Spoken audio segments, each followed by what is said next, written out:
देखो हम लोग लास्ट क्लास में उसके बारे में पढ़ रहे थे, सेल और बैटरी के बारे में, वहीं से कंटिन्यू कर रहे हैं।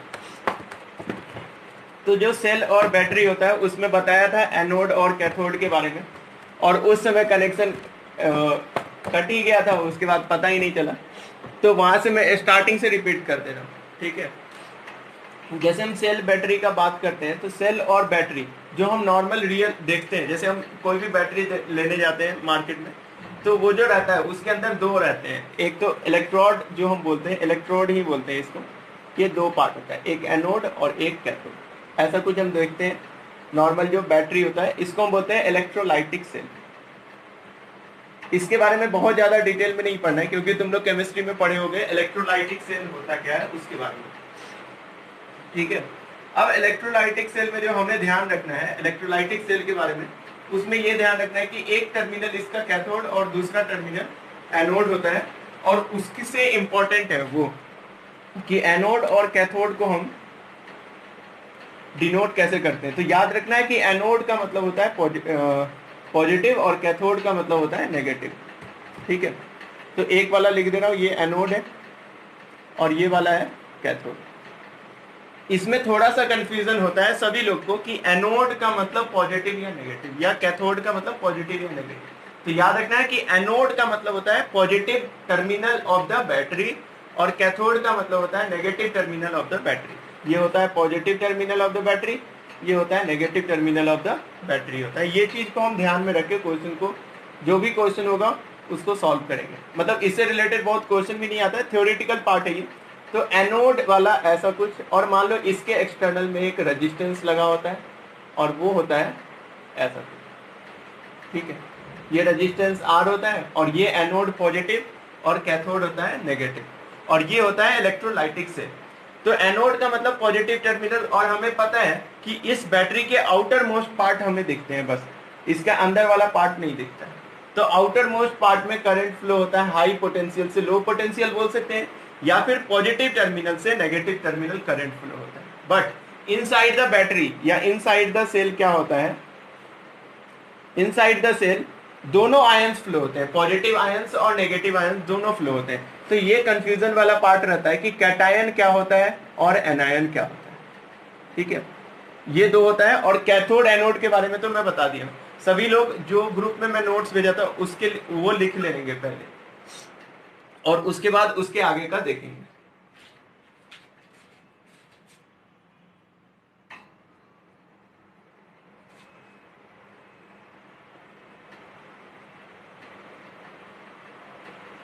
ठीक है। तो यहां से देखो, जैसे हम एनोड और कैथोड का बात करें, पॉजिटिव टर्मिनल से करंट निकल के नेगेटिव पे जाएगा। एनोड मतलब पॉजिटिव और नेगेटिव मतलब कैथोड। लेकिन कैटायन का मतलब क्या होता है और एनायन का मतलब क्या होता है, ये समझना ज्यादा जरूरी है। कैटायन मतलब Na+, इस कैटायन में पॉजिटिव आयन को हम आयंस बोलते हैं, और एनायन मतलब Cl- बोल सकते हैं, ठीक है। और एनोड का मतलब वही होता है। एनोड और एनायन में अंतर है, एनायन मतलब नेगेटिव होता है Cl- और कैटायन मतलब पॉजिटिव। तो इसके अंदर Na+ और Cl- जो दोनों होते हैं, वो Na+ किसके पास जाना चाहेंगे, इसके पास। और अगर कहीं पे Cl- होगा वो कहां जाना चाहेगा, एनोड के पास, क्योंकि पॉजिटिव टर्मिनल के पास कौन जाएगा, नेगेटिव, और पॉजिटिव आयन जो Na+ है वो नेगेटिव वाले के पास जा रहे होंगे। तो इनसाइड द बैटरी या inside the cell both anion and both ions move, but outside में क्या होता है, आउटसाइड में करंट पॉजिटिव टर्मिनल से निकल के नेगेटिव टर्मिनल जा रहा है, इट मींस इलेक्ट्रॉन नेगेटिव से पॉजिटिव की ओर आ रहे हैं। But outside electron will flow from negative to positive. Electron flow होता है नेगेटिव से पॉजिटिव, इलेक्ट्रॉन नेगेटिव से पॉजिटिव होता है और करंट पॉजिटिव से नेगेटिव जा रहा होगा। लेकिन inside the cell both ions move, ठीक है। अब इससे रिलेटेड मैं एक्सटर्नल सर्किट बनाता हूं। एक्सटर्नल सर्किट कैसा दिखता है, तो मान लेते हैं एक्सटर्नल सर्किट का कुछ रेजिस्टेंस होता है, जैसे यहाँ पे जो रेजिस्टेंस लगा हुआ है वो है R। अब इनसाइड द बैटरी ये जो पॉजिटिव आयंस है और नेगेटिव आयंस है, ये फ्लो जो कर रहे हैं, इनको फ्लो होने में भी थोड़ा सा ऑपोजिशन वहां पे होता है। जो हमारा पॉजिटिव आयंस और नेगेटिव आयंस यहाँ पे फ्लो कर रहे हैं inside the battery electrolytic cell में, उसमें पॉजिटिव आयंस और नेगेटिव आयन को भी ऑपोजिशन प्रोवाइड होता है। कौन करता है? इसके इनसाइड का मटेरियल। तो उसमें भी क्या होता है? इंटरनल रेजिस्टेंस आता है। अब इस बैटरी का कुछ ना कुछ ईएमएफ होगा। जैसे हम बैटरी परचेज करते हैं उसमें लिखा होता है 5 वोल्ट 10 वोल्ट ऐसा कुछ, तो उसका कुछ ना कुछ ईएमएफ होगा जिसको मैं यहाँ पे डिनोट करूंगा। ठीक है, और इस बैटरी का इंटरनल रेजिस्टेंस होगा, मतलब इस बैटरी के अंदर जो आयंस फ्लो हो रहे हैं उनको जो ऑपोजिशन प्रोवाइड करेगा वो होता है इंटरनल रेजिस्टेंस। तो दो तरह के रेजिस्टेंस होते हैं। एक रेजिस्टेंस होता है जो इस इलेक्ट्रोलाइटिक सेल के इनसाइड में होगा, उसको हम बोलते हैं इंटरनल रेजिस्टेंस। और एक रेजिस्टेंस होता है एक्सटर्नल, जिसका नाम होता है कैपिटल आर। ये हमारा आउटर सर्किट में होता है। समझो ऐसे कि मान लो हम एक बैटरी लगाएं, ये वाला बैटरी है, इस बैटरी के अक्रॉस में हम कोई बल्ब लगा रहे हैं, तो उस बल्ब का जो रेजिस्टेंस होगा वो कैपिटल आर है। और उस बैटरी का अपना भी कुछ रेजिस्टेंस होता है जिसका नाम होता है इंटरनल रेजिस्टेंस। तो यहाँ पे उस इंटरनल रेजिस्टेंस को आर से डिनोट किया जाता है। अब ये जो डॉटेड पॉइंट से मैं बना रहा हूं, ये डॉटेड पॉइंट कंप्लीट क्या कहलाता है? बैटरी कहलाता है। ये डॉटेड पॉइंट कंप्लीट क्या कहलाता है? बैटरी, जिसका ईएमएफ ई होता है और रेजिस्टेंस स्मॉल आर होता है। अब देखो, outside the battery current flow होगा हाई पोटेंशियल से लो पोटेंशियल, और फिर वो अंदर आ जाएगा। तो ये हो गया सर्किट डायग्राम बैटरी का, सर्किट डायग्राम आउटसाइड और इनसाइड दोनों का। तो हम कुछ पॉइंट बस याद रखेंगे। कैथोड का मतलब पॉजिटिव टर्मिनल, एनोड का मतलब पॉजिटिव टर्मिनल, कैथोड का मतलब नेगेटिव टर्मिनल।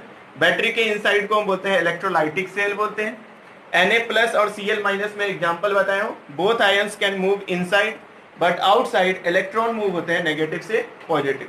और उसके अकॉर्डिंग हम सर्किट डायग्राम बनाएंगे। तो ये बाहर वाला सर्किट है और ये वाला अंदर, जिसमें एक ईएमएफ होता है बैटरी का जिसको हम ई से डिनोट करते हैं और इंटरनल रेजिस्टेंस को आर से। तो सभी लोग इसको कॉपी में बना दें।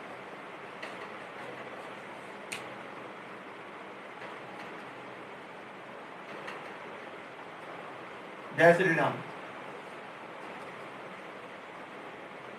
कल जो नोट्स भेजा था लास्ट में व्हाट्सएप पे जो भेजा हूं सभी कोई को, वो लोग इसके बाद लिख लेंगे। सभी कोई एक पेज रहने देंगे और उसमें सभी लोग लिख लेंगे। ठीक है, उसमें सारे डेफिनेशन से छोटे छोटा जो हम लोग याद करके रख सकते हैं ऑब्जेक्टिव क्वेश्चन के लिए, उसमें सारा एक्सप्लेन जो मैं बोला हूं इसको एक्सप्लेन किया गया। एनोड का मतलब, कैथोड का मतलब, सर्किट डायग्राम वगैरह वहां पे भी एक्सप्लेन किया गया है। तो एक पेज रहने देंगे सभी को, या फिर कल जो लोग नोट्स में लिख लिए होंगे वो लोग आगे कंटिन्यू कर सकते हैं।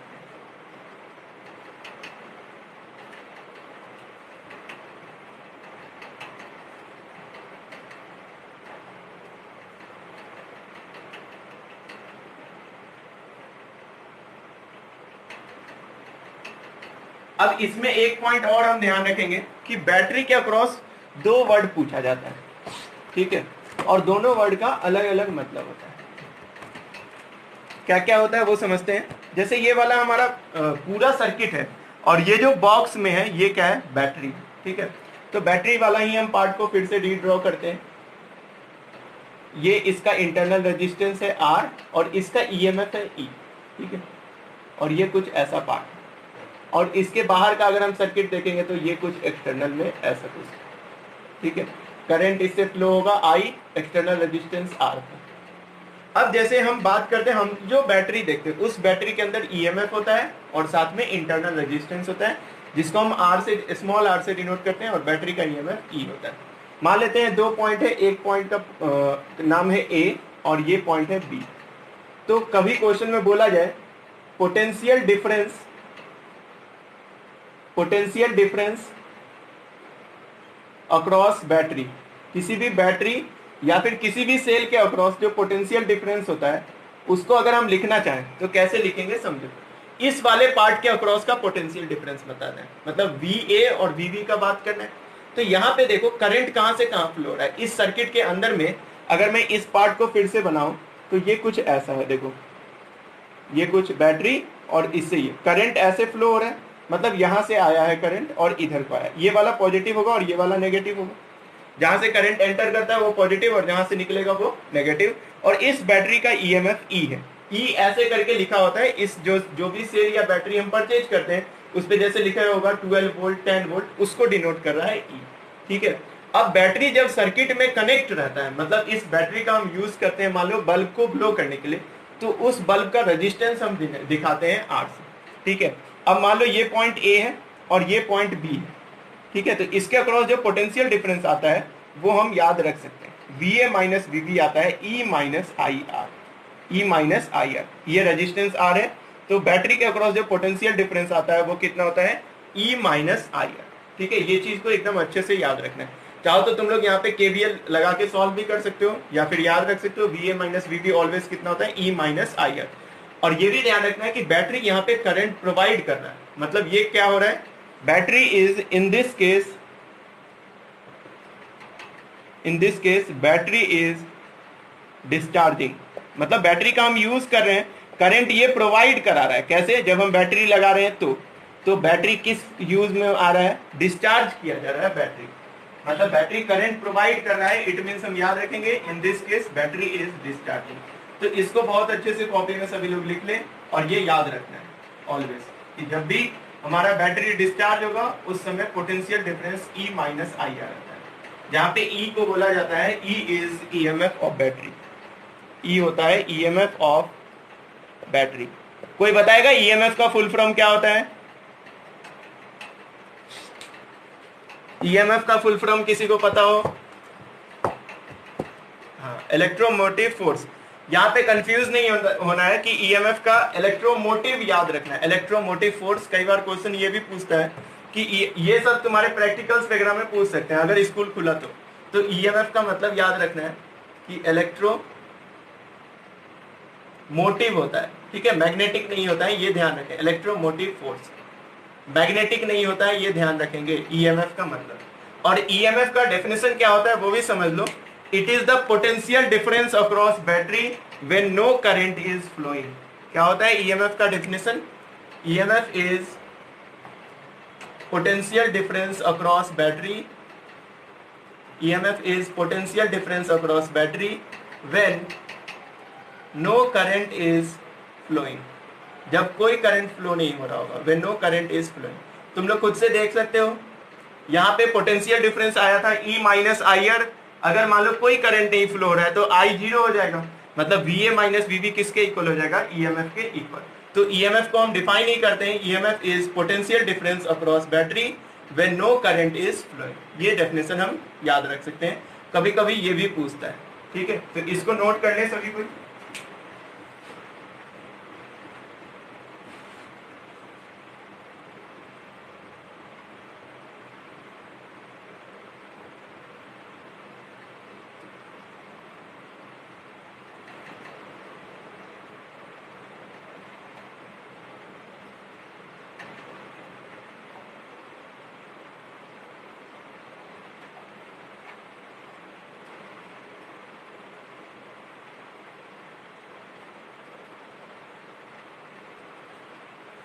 तो ये बात हम याद रखेंगे कि जब बैटरी डिस्चार्ज हो रहा होगा उस समय पोटेंशियल डिफरेंस होता है V A minus V B किसके equal, E minus I R के इक्वल। और दूसरा ईएमएफ क्या होता है, potential difference across battery when no current is flowing, और वो यहां से मैं एक्सप्लेन कर चुका हूं। अब क्या होता है कि हमारे पास जो टॉपिक है इसके बाद केसीएल केवीएल में पहले ही एक्सप्लेन कर चुका हूं, तो इसमें दो तरीके का कॉम्बिनेशन होता है बैटरी का। तो अब से हम जितना बैटरी देखने वाले होंगे, तो बैटरी जब भी आएगा साथ में उसके साथ एक इंटरनल रेजिस्टेंस रहेगा, जब भी कोई बैटरी आएगा उसके साथ एक इंटरनल रेजिस्टेंस होगा, ठीक है। ये होता है बैटरी का इंटरनल सर्किट, ऐसा कुछ। इसमें एक तो ईएमएफ होगा इसका, और दूसरा एक स्मॉल रेजिस्टेंस होगा जिसका नाम होता है internal resistance.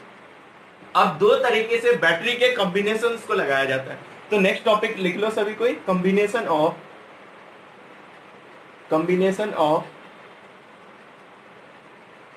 Battery, combination of battery या सेल बोल सकते हैं, ठीक है। तो उसमें पहला हम लोग पढ़ते हैं सीरीज कॉम्बिनेशन।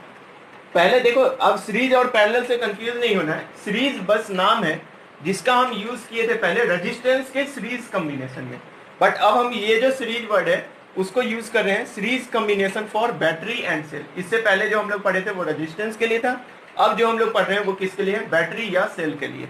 तो सीरीज कॉम्बिनेशन, और सीरीज कॉम्बिनेशन कहने का मतलब क्या है समझो। जैसे मान लो एक बैटरी या सेल बोल सकते हो जिसका इंटरनल रेजिस्टेंस ईएमएफ E1 है और इंटरनल रेजिस्टेंस R1 है, ये एक बैटरी हो गया। अब इसके साथ में एक और जुड़ा हुआ है, ठीक है, वो कुछ ऐसा, जैसे हम लोग को याद होगा अगर जो पुराना टॉर्च वगैरह आता था, अब तो फ्लैश लाइट वगैरह से काम होता है, पहले जो टॉर्च आता था उसमें हम लोग कैसे सीरीज में लगाते थे, एक बैटरी के बाद दूसरा बैटरी लगाते थे, उसके बाद तीसरा, ऐसा कुछ जो लोग देखे होंगे उनको पता होगा। तो हर एक का कुछ ना कुछ ईएमएफ होगा। तो E1 और उसका मान लेते हैं इंटरनल रेजिस्टेंस R1, दूसरे का ईएमएफ E2 और इंटरनल रेजिस्टेंस R2, तीसरे का मान लेते हैं E3 और इंटरनल रेजिस्टेंस R3। ऐसे बहुत सारे होंगे जो कॉम्बिनेशन कैसा है, ये सीरीज। देखो सीरीज कॉम्बिनेशन के लिए ऐसा ही कुछ हम यूज करते हैं, सीरीज में सभी को दिख रहा होगा ये वाला पार्ट, ठीक है।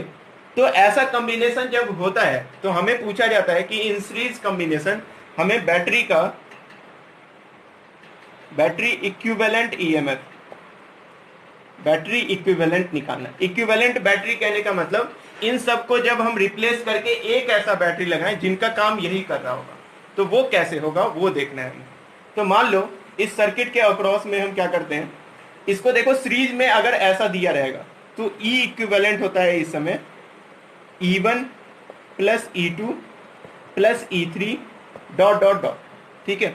अगर सीरीज में दिखा तो हर एक ईएमएफ को हम ऐड करेंगे, प्रोवाइडेड पोलैरिटी हमें पता होना चाहिए पहले से। पोलैरिटी कहने का मतलब ये बैटरी का प्लस टर्मिनल है तो हमने प्लस लिखा, यहां भी प्लस है तो प्लस लिखा, यहां पे प्लस है तो प्लस लिखा। अगर कोई बैटरी पलट जाता, मतलब पलटने का मतलब नेगेटिव टर्मिनल पहले आ जाता और पॉजिटिव बाद में, तो हम माइनस में लिखते। समझ में आ रहा है कि इसके हम टर्मिनल्स को रीअरेंज कर दें या फिर रीचेंज कर दें, तो ये नेगेटिव वाला यहाँ लिखना होता है कि माइनस साइन हम यूज करते हैं। तो ठीक है, सारा प्लस में यहाँ पे, तो ईएमएफ को हम ऐड कर दिए, ये ई इक्विवेलेंट आया, बट इसके साथ जो रेजिस्टेंस है उसका भी आएगा।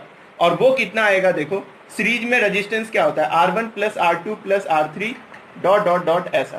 तो आर इक्विवेलेंट जो आएगा, ये आर इक्विवेलेंट क्या है, internal resistance equivalent, internal resistance equivalent, वो आर इक्विवेलेंट। और ये क्या था, ईएमएफ इक्विवेलेंट। ये दो वर्ड हम याद रखेंगे। ईएमएफ इक्विवेलेंट कितना आता है, E1 plus E2 plus E3 ऐसा, प्रोवाइडेड यहाँ पे सारे का पॉजिटिव टर्मिनल पहले, अगर किसी का नेगेटिव टर्मिनल पहले आता तो हम नेगेटिव वर्ड यूज करते हैं, मतलब माइनस साइन याद लगाते हैं। रेजिस्टेंस में कोई फर्क नहीं पड़ता है, R1 R2 R3 ये सारे सीरीज में है तो हम उनको ऐड करेंगे। तो पहला कॉम्बिनेशन सीरीज वाला एक्सप्लेन कर दिया हूँ, इसको कॉपी में लिख लो।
अब नेक्स्ट कॉम्बिनेशन हम लोग पढ़ते हैं यहाँ पे। ये वाला तो सीरीज कॉम्बिनेशन था जिसका हम आंसर याद रखेंगे, हर एक का इक्विवेलेंट रेजिस्टेंस मतलब इक्विवेलेंट ईएमएफ और इंटरनल रेजिस्टेंस का इक्विवेलेंट बताने के लिए जब भी सीरीज दिखेगा तो ऐसे हम यूज करेंगे। दूसरा सबसे इंपॉर्टेंट है इसका पैरेलल कॉम्बिनेशन।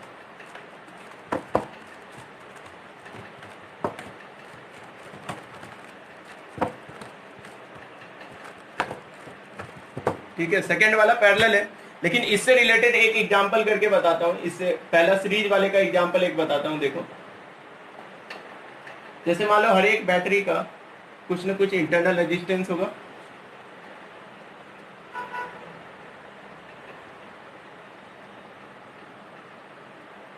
ठीक है, और ये कुछ ऐसा लगा हुआ है। तो बताओ यहाँ पे सारे का पॉजिटिव टर्मिनल एक जैसा है, ई सबका ईएमएफ ई है, और यहाँ पे आर है, ये वाला भी आर है, ये वाला भी आर है। और ये ध्यान रखना है हमें कि यहाँ पे ऐसे बहुत सारे एन रजिस्टर, एन बैटरीज है, ठीक है, और वो कनेक्टेड है आपस में सीरीज में। एन बैटरी है और वो आपस में कनेक्टेड है सीरीज में। हर एक का ईएमएफ ई है और हर एक का इंटरनल रेजिस्टेंस आर, और ऐसे एन रेजिस्टेंस है।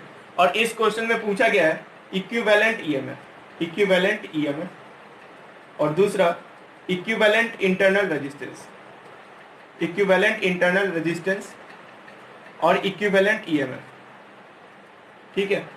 तो एक तो हम तरीका है कि हम सारे का याद रखें कि सबको ऐड करना है और उसके बाद सारे रेजिस्टेंस को भी ऐड करना है, क्योंकि ये क्वेश्चन किस में दिख रहा है, सीरीज में, और ऐसे कितने बैटरी हैं, एन बैटरी, ठीक है। तो हम उसे कर दें तो यहाँ पे क्या होगा, E प्लस ई ऐसे एन टाइम्स होगा, तो इक्विवेलेंट ईएमएफ कितना हो जाएगा, एन टाइम्स ई होगा। और इक्विवेलेंट इंटरनल रेजिस्टेंस का देखेंगे तो सब में आर है, तो कितना हो जाएगा, एन इंटू आर हो जाएगा। इस चीज को याद रखें कि हर एक में अगर E दिख रहा है और n टाइम्स ऐड करना है तो टोटल कितना होगा, NE। जैसे मान लो 2 होता तो E प्लस ई 2E होता, अगर 3 होता तो E प्लस ई करते तो 3E होता, और रेजिस्टेंस का भी देखते तो R प्लस आर करते तो 3R होता। मतलब इक्विवेलेंट ईएमएफ कितना होगा, NE होगा, और इक्विवेलेंट इंटरनल रेजिस्टेंस कितना होगा, N टाइम्स R। तो NE और इंटरनल रेजिस्टेंस कितना हो गया, NR। अगर मान लो यहां पे कोई पूछे इक्विवेलेंट करंट, 1 मिनट वेट करो।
अब देखो इसमें अगर सीरीज वाले में आई इक्विवेलेंट पूछता है कभी भी, तो आई इक्विवेलेंट जब भी पूछेगा तो यहाँ पे एक एक्सटर्नल रेजिस्टेंस लगाया रहेगा और उसका वैल्यू दिया रहेगा कैपिटल आर दिया रहेगा, ठीक है। और इसको हम इंटरनल इक्विवेलेंट रेजिस्टेंस में ऐड नहीं कर रहे हैं, जब भी आई इक्विवेलेंट पूछेगा उसमें लिखेंगे। तो आई इक्विवेलेंट का फॉर्मूला होता है net EMF upon net resistance, ये याद रख सकते हैं। जैसे हम लिखते हैं ना Ohm's law, V equals to I R, तो सारे में अगर इक्विवेलेंट का बात करेंगे तो net EMF upon net resistance करेंगे तो आई इक्विवेलेंट आएगा। अब नेट ईएमएफ कितना आ सकता है इसमें से, देखो नेट ईएमएफ कितना होगा, N टाइम्स E, और सारे रेजिस्टेंस सीरीज में लगे हुए, तो NR तो इंटरनल रेजिस्टेंस हो गया सबका, और उसके साथ सीरीज में एक कैपिटल R एक्सटर्नल रेजिस्टेंस लगा हुआ है, तो हम क्या लिख सकते हैं, NR प्लस कैपिटल R। ये ध्यान रखेंगे, आई इक्विवेलेंट यहाँ पे आ जाएगा ऐसा कुछ। नेट ईएमएफ NE आ चुका है, और नेट रेजिस्टेंस का अगर हम बात करेंगे तो ये टोटल जो बैटरी के कारण से रेजिस्टेंस है वो कितना है, NR है, और उसके साथ एक कैपिटल R है, तो NR प्लस कैपिटल R क्या आ जाएगा, टोटल रेजिस्टेंस। तो इस वाले क्वेश्चन में आई इक्विवेलेंट पूछेगा तो ये आएगा, और ये दोनों यहाँ पे, इसको नोट कर लें सभी को।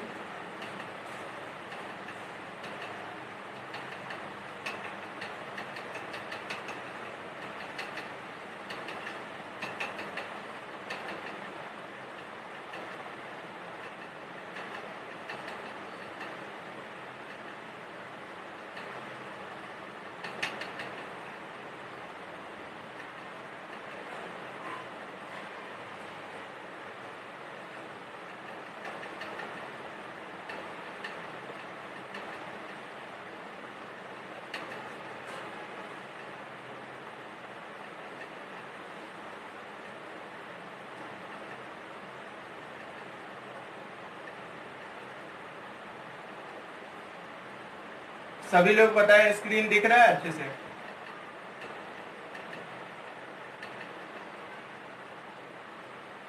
कितने लोग को नहीं दिख रहा है वो बता दें।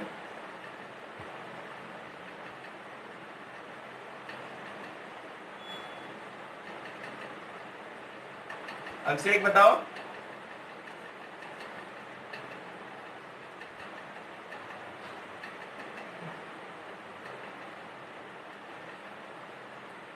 बाकी लोग बताएं।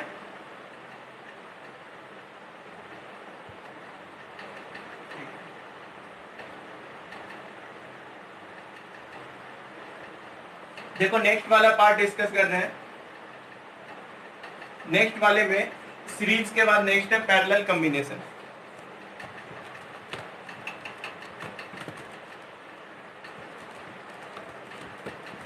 ये तो सीरीज वाला था, इसके बाद वाला है पैरेलल। इसका डेरिवेशन थोड़ा ध्यान रखना है सीरीज पैरेलल वाले का, क्योंकि पैरेलल वाले का डेरिवेशन भी पूछ सकता है। ठीक है, पैरेलल कॉम्बिनेशन ऑफ बैटरी। अब पैरेलल कॉम्बिनेशन ऑफ बैटरी कहने का मतलब क्या है, जैसे देखो यहाँ पे कुछ ऐसा है, एक बैटरी ऐसा था और दूसरा बैटरी ऐसा कुछ था।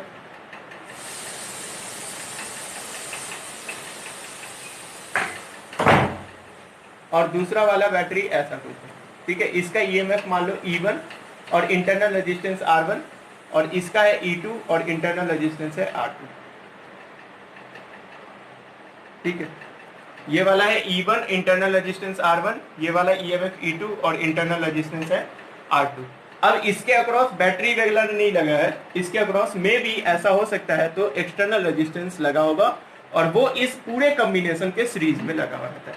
ठीक है, इस चीज को ध्यान रखना है कि इसके अलोंग में एक्सटर्नल रेजिस्टेंस होगा R, और वो एक्सटर्नल लगा हुआ है जो इन दोनों के कॉम्बिनेशन के सीरीज। इस एक्सटर्नल रेजिस्टेंस से हमें मतलब भी नहीं होता है, हमें बस मतलब इन दोनों से होता है। तो देखो इसमें ईएमएफ कितना है, E1 इंटरनल रेजिस्टेंस R1, इसमें ईएमएफ E2 है और इंटरनल रेजिस्टेंस R2। तो इससे करंट फ्लो होगा I1, और इस वाले से मान लेते हैं I2। ऐसा क्यों हम करंट फ्लो करा रहे हैं, क्योंकि यहाँ पे बैटरी है, तो बैटरी विल प्रोवाइड करंट, और वो करंट कितना मान लेते हैं I1, और इस वाले में I2। अब देखो दोनों बैटरी का ये वाला पॉइंट को मान लेते हैं A, और इस वाले पॉइंट को मान लेते हैं B। तो इसके अक्रॉस जो पोटेंशियल डिफरेंस होगा वही इसके अक्रॉस पोटेंशियल डिफरेंस होगा। मतलब VA माइनस VB अगर हम लिखना चाहेंगे पहले के अक्रॉस, तो क्या होगा बताओ, E माइनस, अभी याद कराया था किसी भी बैटरी के अक्रॉस अगर हमें पोटेंशियल डिफरेंस बताना होगा तो उसके लिए फॉर्मूला क्या याद रख सकते हैं, जो भी बैटरी का ईएमएफ है उसमें से करंट टाइम रेजिस्टेंस को हम सब्ट्रैक्ट करेंगे। तो पहले वाले वायर से क्या आ जाएगा, E1 minus I1 into R1 आ जाएगा। ये पहले वाले बैटरी से है, फ्रॉम फर्स्ट से, पहला वाला जो सेल या बैटरी लगा हुआ है उससे ये वाला आएगा। ठीक है, पहले बैटरी से ये वाला पार्ट आता है। अब अगर हम दूसरे वाले बैटरी से देखें तो दूसरे वाले बैटरी से पोटेंशियल डिफरेंस जो लास्ट टर्मिनल है वो तो सेम है, VA माइनस VB, लेकिन इसके अक्रॉस अगर हम देखेंगे तो VA माइनस VB कितना आएगा, देखो इसके अक्रॉस कितना आएगा, E2 minus I2 into R2 कर सकते हैं। यहाँ पे अगर हम पोटेंशियल डिफरेंस का बात करें नीचे वाले से, तो इसका ईएमएफ कितना है E2, और उसमें से करंट कितना दिख रहा है I2, और रेजिस्टेंस कितना है R2, तो I2 टाइम्स R2 कर सकते हैं। ये वाला सेकेंड बैटरी से, ये वाला कौन से बैटरी से, सेकेंड बैटरी से, और इन दोनों करंट से ये मिलके क्या आ जाएगा यहाँ पे I। तो बताओ यहाँ से अगर हम देखें तो I इक्वल्स टू क्या लिख सकते हैं, I1 प्लस I2 लिख सकते हैं कि नहीं। ये दोनों करंट कंबाइन होके कहाँ पे आएगा, I देगा यहाँ पे, तो हम लिख सकते हैं I equals to I1 plus I2। But ये पॉइंट हमें ध्यान रखना है कि इस दोनों बैटरी को हम पैरेलल में कनेक्ट किए, और पैरेलल में जब भी कोई बैटरी या कुछ भी कनेक्ट होता है उस समय हमें ये मालूम होता है कि इसके अक्रॉस जो पोटेंशियल होता है वो सेम होता है। VA माइनस VB जो आएगा पहले वाले बैटरी से या दूसरे वाले बैटरी से वो सेम आना चाहिए। अगर ये E1 माइनस I1 है, I1 R1, और ये E2 माइनस I2 R2, वो दोनों आपस में सेम आना चाहिए। तो अगर मैं I1 यहाँ से निकालूं और इससे I2 निकालूं और इन दोनों को ऐड करूंगा तो करंट I आएगा कि नहीं, बताओ। ये चीज ध्यान रखना है कि अगर मान लो मैं इससे I1 निकाल के भी बताऊंगा, इसके अक्रॉस पोटेंशियल और इसके अक्रॉस पोटेंशियल क्या आने वाला है, सेम, और वो कितना आया है, E1 माइनस I1 R1, और यहाँ से आया है E2 माइनस I2 R2। तो यहाँ पे अगर हम करंट का एडिशन करेंगे तो I इक्वल्स टू क्या आने वाला है, I1 प्लस I2। सबसे पहले इस फिगर को कॉपी में नोट कर लो और ये दोनों इक्वेशन लिख लें सभी को।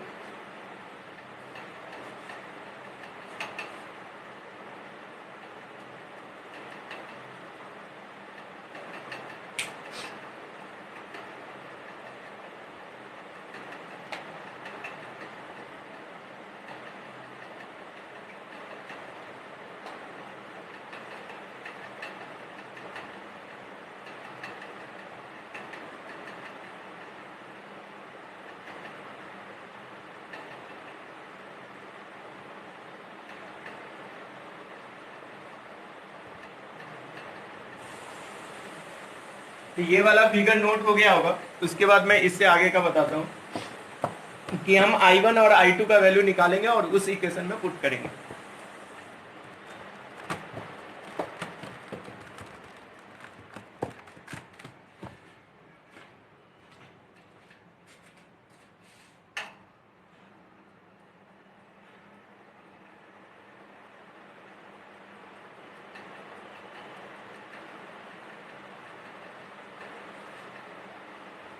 अब देखो हम यहाँ से I1 और I2 का अगर हम वैल्यू निकाले पहले इक्वेशन से, तो इस VA माइनस VB को मैं मान ले रहा हूँ V, और इस VA माइनस VB को भी क्या मान ले रहा हूँ मैं V।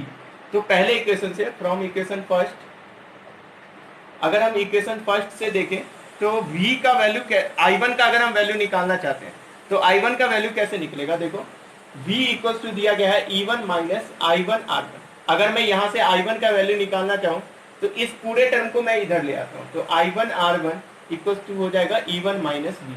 ठीक है, और यहाँ से I1 का वैल्यू क्या आएगा, E1 minus V upon R1। बस कुछ नहीं किया है, इस इक्वेशन को मैं रीअरेंज किया हूँ। V इक्वल्स टू लिखा हुआ है E1 माइनस I1 R1, उसी को रीअरेंज किया हूँ। ये वाला टर्म इधर आएगा तो I1 R1 होगा, और ये वाला टर्म E1, और ये इधर जाएगा तो माइनस V।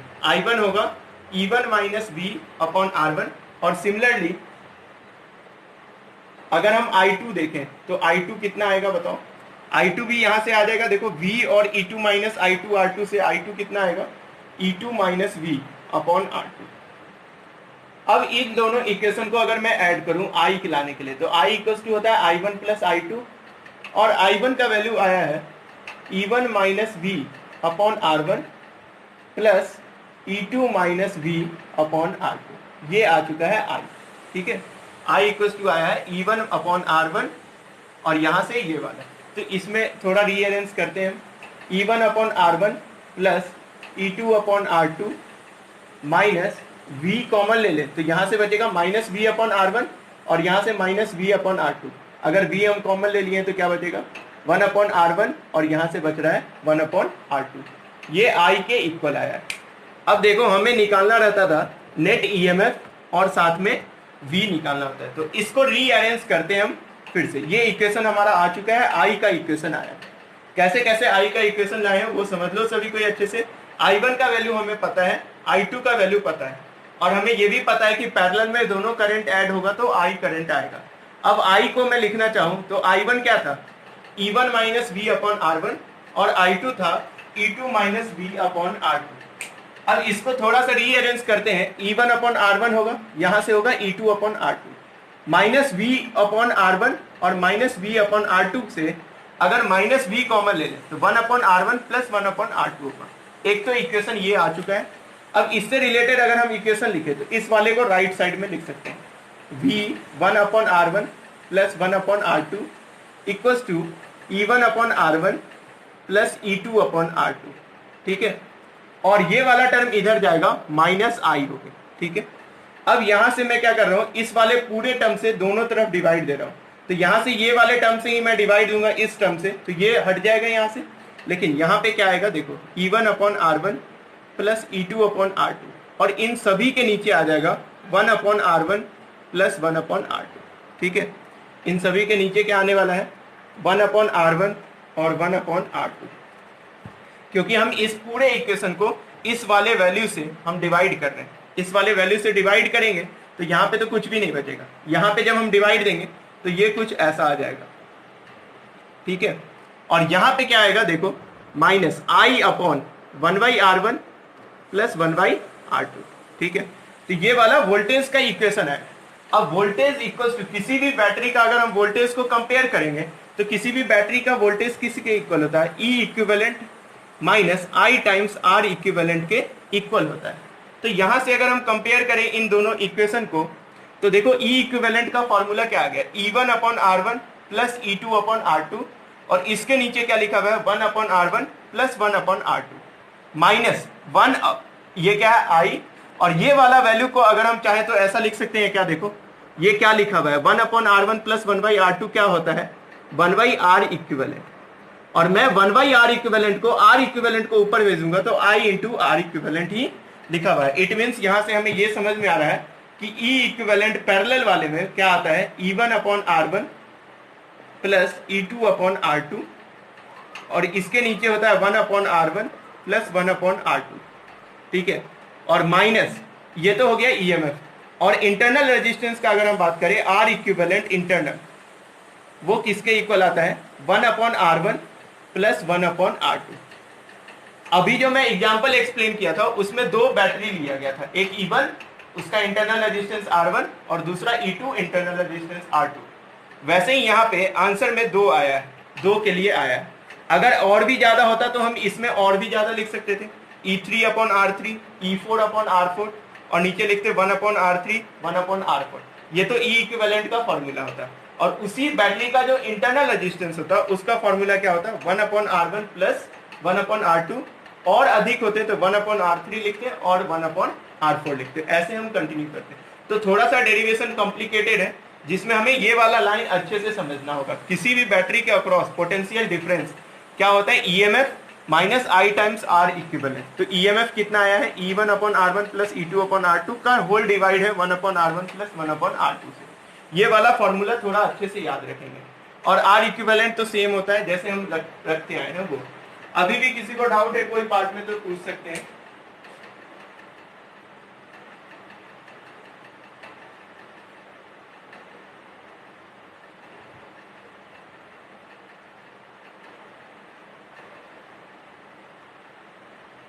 इसको नोट कर ले सभी कोई।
हो गया, लिख लिए सभी को इसको।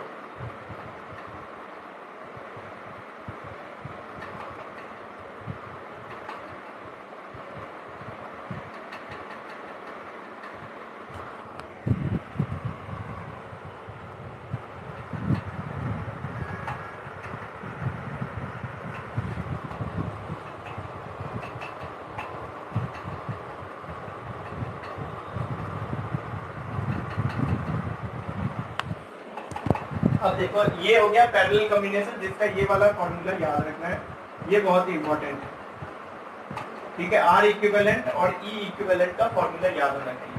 मतलब देखो ये तो हमारा डेरिवेशन था इससे रिलेटेड।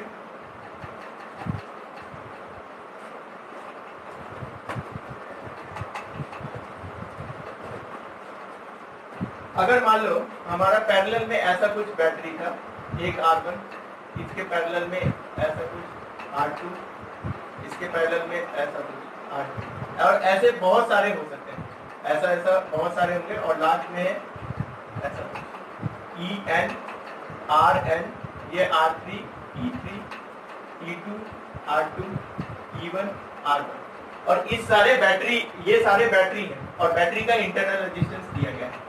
अब तो हमें याद हो जाना चाहिए बैटरी का सम इंटरनल रेजिस्टेंस भी होता है, और यहाँ पे ये सारे n टाइम्स है, यहाँ पे n टाइम्स है, E3 से EN तक, ऐसा बहुत सारा कॉम्बिनेशन है। तो अगर इस क्वेश्चन में अगर हमें पूछा जाए E इक्विवेलेंट, तो E इक्विवेलेंट का फॉर्मूला क्या है, E1/R1 plus E2/R2 plus E3/R3 ऐसा कब तक होगा, dot dot dot n time, तो E N upon R N. Last वाला क्या होगा, E N upon R N, और अपॉन में क्या करना है, 1 upon R one plus 1 upon R two, 1 upon R three, और ऐसे ऐसे 1 अपॉन आर एन तक है। ये ई इक्विवेलेंट का फॉर्मूला, ठीक है। और आर इक्विवेलेंट का फॉर्मूला हम लोग कैसे लिखेंगे, ये ध्यान रखना है कि 1 अपॉन आर इक्विवेलेंट है, थोड़ा सा फॉर्मूले में करेक्शन कर लेना। 1 अपॉन आर इक्विवेलेंट के लिए ये वाला फॉर्मूला है, जैसे हम पैरेलल में करते हैं। तो 1 अपॉन आर इक्विवेलेंट का फॉर्मूला क्या होता है, 1/r1 plus 1/r2 plus dot dot dot 1/r। मतलब इस सारे बैटरी और इसके इंटरनल रेजिस्टेंस को रिप्लेस करके मैं एक बैटरी और एक इंटरनल रेजिस्टेंस लगाना चाहूँ, तो उस बैटरी का इक्विवेलेंट रेजिस्टेंस कुछ आएगा, ई इक्विवेलेंट, और साथ में होगा आर इक्विवेलेंट। तो इस बैटरी का ई इक्विवेलेंट हमारा ये वाला फॉर्मूला से निकलेगा, और आर इक्विवेलेंट ये वाले फॉर्मूले से निकलेगा। जब पहले हमें 1/r इक्विवेलेंट निकालना होगा, उसको रेसिप्रोकल करेंगे तो आर इक्विवेलेंट निकलेगा, और ईएमएफ यहाँ से आएगा। तो ये होता है पैरेलल कॉम्बिनेशन को इसमें कन्वर्ट करना। अगर मैं जितना अभी बताया इतना याद रहेगा तो हर एक क्वेश्चन इसका हो जाएगा, बस हमें फॉर्मूला पुट करना होता है सही से। फॉर्मूला देखने में लेंथी लग रहा है, याद करना थोड़ा सा डिफिकल्ट होगा, ऐसे हम याद कर देते हैं। सेम बैटरी का ईएमएफ और उसका इंटरनल रेजिस्टेंस हर एक का ऐसे कर करके ऐड करना है, और नीचे 1/r1 plus 1/r2 plus 1/r3 करना है। और 1/r इक्विवेलेंट का फॉर्मूला हमें पैरेलल में पहले से पता है। तुम लोग देखोगे प्रीवियस ईयर में 3-4 क्वेश्चन बस इसी फॉर्मूले से पूछा गया है, और सबसे अच्छा बात है कि जो ही बैटरी दिया गया तो यहीं तक फॉर्मूला लगेगा, मतलब ये वाला फॉर्मूला लगाना है, ठीक है। इसी फॉर्मूले को बुक वाले बहुत अलग अलग तरीके से भी बताते हैं। एलसीएम ले लोगे उसको थोड़ा सा छोटा कर सकते हैं, लेकिन ये वाला फॉर्मूला याद करना थोड़ा ज्यादा इजी। तो इस फॉर्मूले को सभी लोग याद रखेंगे, ई इक्विवेलेंट और आर इक्विवेलेंट के लिए। तो इसको नोट कर लें सभी को। और इससे आगे 3 टॉपिक हम लोग को और पढ़ना है, वो हम लोग नेक्स्ट क्लास से पढ़ेंगे।